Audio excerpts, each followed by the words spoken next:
राधे राधे महाराज जी। गुरु जी, भगवान के दर्शन का सबसे आसान उपाय क्या है? नाम जप। क्योंकि नाम जप से प्रेम प्रकट होता है और प्रेम से ही भगवान का मिलन होता है। मिलन रघुपति बिनु अनुरागा, बिना अनुराग क्यों नहीं मिलते हैं। भगवान सर्वत्र व्याप्त है, पर उनका अनुभव कैसे होता है? हरि व्यापक सर्वत्र समाना, प्रेम ते प्रकट हुए मैं जाना। तो प्रेम कहाँ प्रकट होता है? बोले प्रेम मूल या नाम है, प्रेमी रसिक जपत या नाम, प्रेम मगन निर्बन विश्राम। प्रेम का मूल क्या है? भगवान नाम। जितना नाम जप करोगे निरंतर, वो पाप का नाश करके भगवत प्रेम प्रकाशित कर देगा और प्रेम से भगवान का साक्षात्कार हो जाता है। तो नाम जपो, नाम जपो। नाम जप से भगवान साक्षात जैसे हम आपको देख रहे हैं ऐसे प्रकट हो जाएगा। नाम जप करो, भगवान की लीला कथा सुनो, सब में भगवत भावना करो, तो आपका हृदय पवित्र होगा। और भगवान निर्मल मन जब हो जाता तब दर्शन देते हैं। निर्मल मन जन सो मोहि पावा, मोहि कपट छल छिद्र न भावा। तो भगवान की लीला चरित्र गुणगान करने से, सुनने से, नाम जपने से हमारा मन पवित्र होता है और मन पवित्र भगवान को प्राप्त करा देता है। समझ में आ गया? राधा रानी का कृपा पात्र होना कठिन है क्या? क्यों? क्योंकि ऐसा लगता है कि हमसे बहुत ज्यादा दूर चले गए। नहीं, ऐसे तो भगवान वही राधा रानी वही भगवान है, तो भगवान का नजदीक दिखाई देंगे। अगर दूर देखोगे तो भगवान दूर दिखाई देंगे और नजदीक देखोगे तो सबसे नजदीक भगवान है, हृदय में भगवान है। बहिरंतश्च भूतानाम अचरम चरमेव च सूक्ष्मात् तद् विज्ञेयम दूरस्थम चांदिके च तत्। वो बाहर भी है, भीतर भी है, समस्त चराचर भूतों के रूप में विराजमान है। वो दूर भी है, नजदीक भी है। जैसा मानो वैसा ही वो है। अगर मानते हो कि भगवान की कृपा प्राप्त होना बहुत कठिन है, बहुत कठिन। अगर मानते हो कि हम भगवान के बच्चे हैं, हम पर तो कृपा है, कृपा क्या प्राप्त करना है? कृपा है। कृपा न होती तो मनुष्य जन्म न मिलता, कृपा न होती तो वृंदावन न आते, कृपा न होती तो साधु समागम न मिलता। हमारे ऊपर तो कृपा है और हृदय नाच पड़े और खूब नाम जप करे तो कृपा में डूब गया।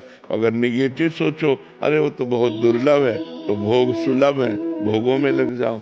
हमें पॉजिटिव चिंतन बढ़ाना है, निगेटिव चिंतन नहीं। अरे भगवान की कृपा, भगवान की कृपा तो है बच्चा, बिना कृपा के बैठे हो क्या यहाँ? अब मोहि भाव भरोसा हनुमंता, बिनु हरि कृपा मिले न संता। तो जो संत समागम में बैठे हो, भगवान की कृपा है तभी तो बैठे हो। गुरुदेव, आजकल के माहौल में अपने कर्तव्यों का निर्वहन करते हुए क्या मोक्ष की प्राप्ति संभव है? हाँ, हाँ, इसका उपाय है धर्मयुक्त कर्म होना चाहिए और कर्म भगवान को समर्पण करना चाहिए और निरंतर नाम जप का अभ्यास करना चाहिए।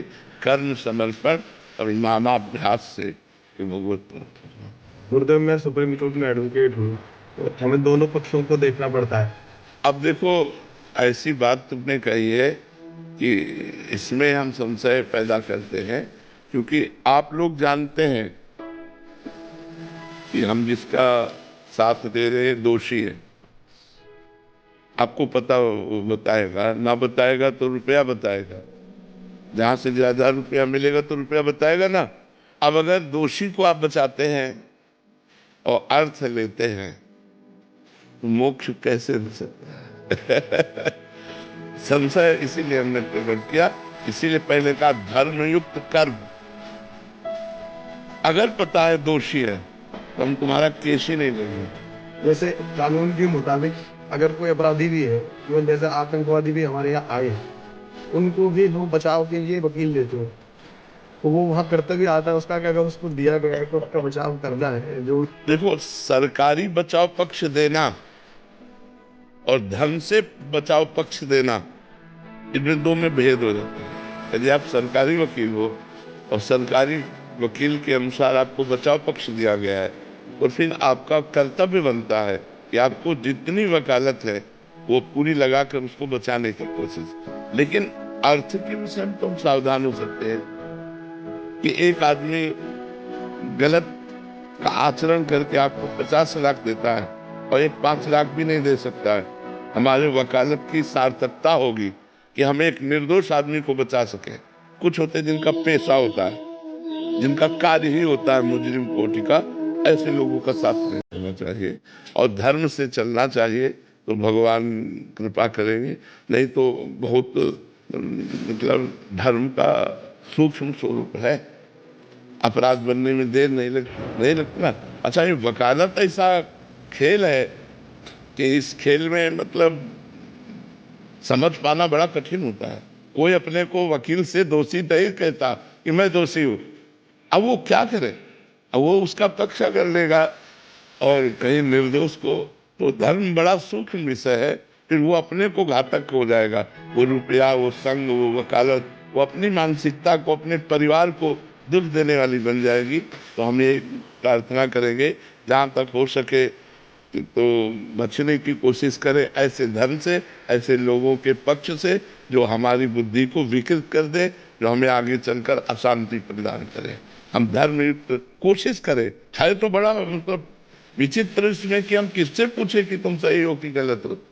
हर आदमी अपने को सही ही साबित करता है, तभी वो वकील को अपने पक्ष में ले पाएगा। कोई बताता नहीं करते। हाँ, तो इसलिए भगवान का आश्रय लो, भगवान से प्रार्थना करो कि आपको सही मार्ग दिखाते चले।